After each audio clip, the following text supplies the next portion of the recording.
एवं समीकरण का चौथा भाग करेंगे। तो चलिए जानते हैं इस वीडियो में हम क्या जानने वाले हैं। इस वीडियो में हम जानेंगे रासायनिक अभिक्रियाओं के प्रकार के बारे में।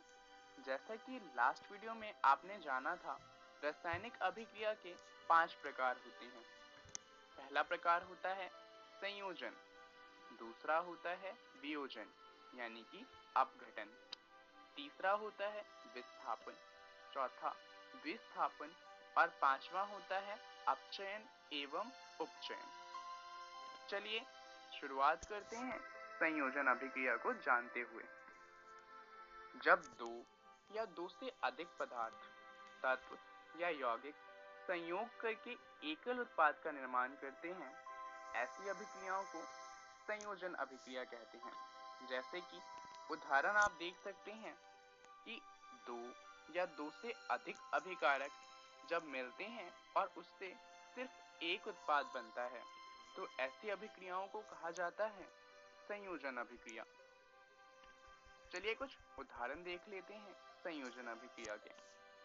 सबसे पहला उदाहरण है कैल्शियम ऑक्साइड जब जल के साथ तीव्रता से अभिक्रिया करता है और बुझे हुए चूने में परिवर्तित हो जाता है, जिसे कैल्शियम हाइड्रोक्साइड भी कहते हैं।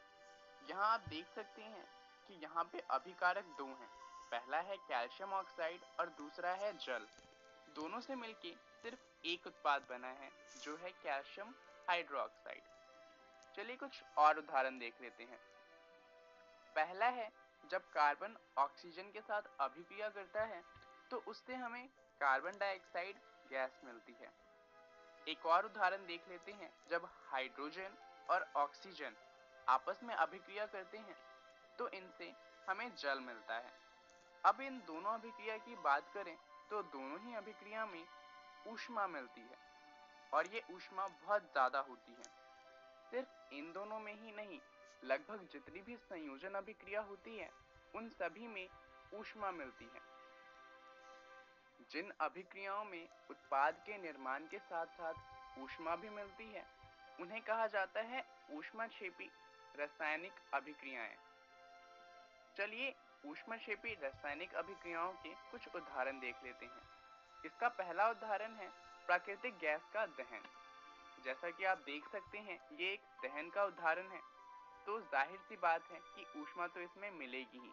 प्राकृतिक गैस यानी कि मीथेन का सूत्र होता है CH4। जब ये ऑक्सीजन के साथ अभिक्रिया करता है तो इससे हमें कार्बन डाइऑक्साइड गैस मिलती है, साथ में वाटर मिलता है और बहुत सारी ऊष्मा मिलती है।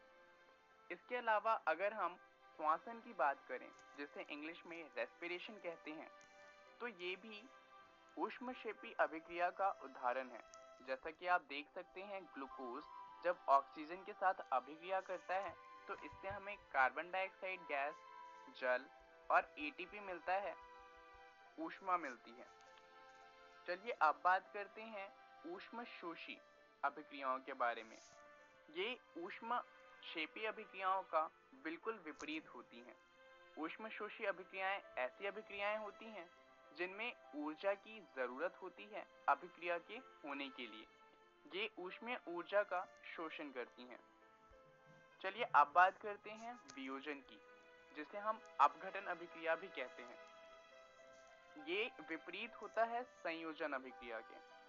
वियोजन उस प्रक्रिया को कहते हैं जिसमें तत्व या यौगिक टूटकर छोटे कणों के रूप में बदल जाते हैं। यह क्रिया प्रायः उत्क्रमणीय होती है। जैसा कि हमने जाना कि इसमें एक ही अभिकारक होता है जो टूटकर एक से अधिक उत्पाद में बदल जाता है। चलिए इसके कुछ उदाहरण देख लेते हैं। ऊष्मा देने पर कैल्शियम कार्बोनेट का कैल्शियम ऑक्साइड तथा कार्बन डाइऑक्साइड में वियोजित होना वियोजन अभिक्रिया का उदाहरण है। जैसा कि आप देख सकते हैं, यहाँ पर एक ही अभिकारक है कैल्शियम कार्बोनेट, जिसे जब हमने ऊष्मा प्रदान की तो वो टूट गया कैल्शियम ऑक्साइड और कार्बन डाइऑक्साइड में। ऊष्मा के द्वारा की गई वियोजन अभिक्रियाओं को ऊष्मीय वियोजन कहते हैं। इसके उदाहरण देख लेते हैं। लेड नाइट्रेट को जब ऊष्मा प्रदान की तो वो लेड ऑक्साइड, नाइट्रोजन ऑक्साइड और ऑक्सीजन गैस में टूट जाता है। ये एक ऊष्मीय वियोजन का उदाहरण है। चलिए अब बात करते हैं विस्थापन अभिक्रिया की। अभिक्रिया जिसमें एक तत्व दूसरे तत्व को उसके यौगिक से विस्थापित कर देता है, विस्थापन अभिक्रिया कहलाता है। इसका मतलब क्या हुआ? मान लीजिए कि एक तत्व था A और एक यौगिक था BC। अब अभिक्रिया के बाद क्या होगा कि जो तत्व A है वो BC में से B को उसके यौगिक से अलग कर देगा और खुद C के साथ अपना यौगिक बना लेगा।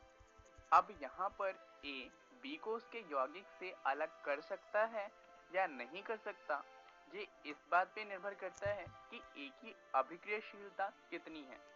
एक विस्थापन अभिक्रिया में केवल अधिक अभिक्रियाशीलता वाले तत्व ही कम अभिक्रियाशीलता वाले तत्वों को प्रतिस्थापित कर सकते हैं।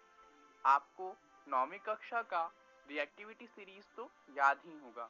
यहाँ पर इसी रिएक्टिविटी सीरीज का इस्तेमाल किया जाता है पता लगाने के लिए कि विस्थापन अभिक्रिया होगी या नहीं होगी। चलिए विस्थापन का एक उदाहरण देख लेते हैं। जिंक कॉपर की अपेक्षा अधिक अभिक्रियाशील है, ये तो आप जानते ही हैं। तो जब जिंक कॉपर सल्फेट के साथ अभिक्रिया करता है तो कॉपर को सल्फेट से अलग कर देता है और खुद जिंक सल्फेट बनाता है। यहाँ पर आप देख सकते हैं कि जिंक ने कॉपर को सल्फेट से अलग कर दिया है। चलिए अब बात करते हैं द्विस्थापन अभिक्रिया की। वे अभिक्रियाएं जिनमें अभिकारकों के बीच आयनों का आदान प्रदान होता है उन्हें द्विस्थापन अभिक्रिया कहते हैं। जैसा कि आप देख सकते हैं यहाँ पे पहला यौगिक है AB और दूसरा यौगिक है CD। अभिक्रिया के बाद जो दो नए यौगिक बने वो हैं CB और AD। ये द्विस्थापन अभिक्रिया का उदाहरण है। चलिए अब बात करते हैं उपचयन की।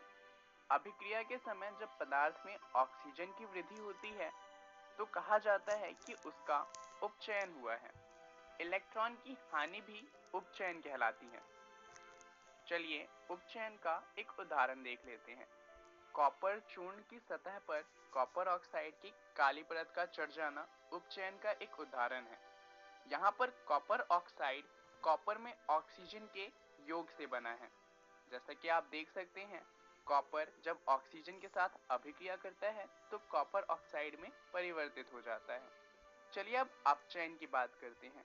ये उपचयन का उल्टा होता है। जब अभिक्रिया में किसी पदार्थ में ऑक्सीजन का ह्रास होता है तो कहा जाता है कि उसका अपचयन हुआ है और इलेक्ट्रॉन की वृद्धि भी कहलाती है कि अपचयन हुआ है। चलिए अपचयन का एक उदाहरण देख लेते हैं। जब गर्म कॉपर ऑक्साइड के ऊपर हाइड्रोजन गैस प्रवाहित की जाती है तो वो काले रंग के कॉपर से भूरे रंग के कॉपर में परिवर्तित हो जाता है। ये अपचयन का एक उदाहरण है। तो चलिए जानते हैं कि इस वीडियो में हमने क्या क्या सीखा। हमने रासायनिक अभिक्रियाओं के प्रकार के बारे में जाना। चलिए देखते हैं कि अगली वीडियो में हम क्या जानने वाले हैं। इसके बाद जो वीडियो आएगी उसमें हम रेडॉक्स अभिक्रिया के बारे में जानेंगे। धन्यवाद।